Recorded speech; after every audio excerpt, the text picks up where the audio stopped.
ဟုတ်ကဲ့မင်္ဂလာပါခင်ဗျအခုတင်ပြခြင်းတဲ့အကြောင်းအရာလေးကတော့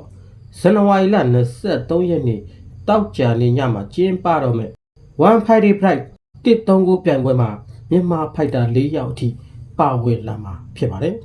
ဒီပွဲစဉ်တွေမှာကျွန်တော်တို့ရဲ့အချစ်တော်စိုးလင်းပွဲလဲပါဝင်လာသလိုမြန်မာနိုင်ငံရဲ့ဂုဏ်ကိုမြင့်တင်ပေးမဲ့ကြော်စွာဝင်းရဲ့ပွဲလဲပါဝင်လာမှာဖြစ်ပါတယ်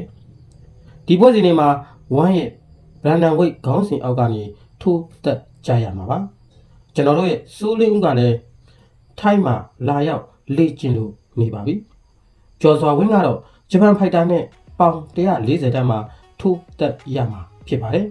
အခုဆိုရင်ကျော်စွာဝင်းကကြိုတင်ပြီးဝိတ်ချိန်ထားပြီးပါပြီ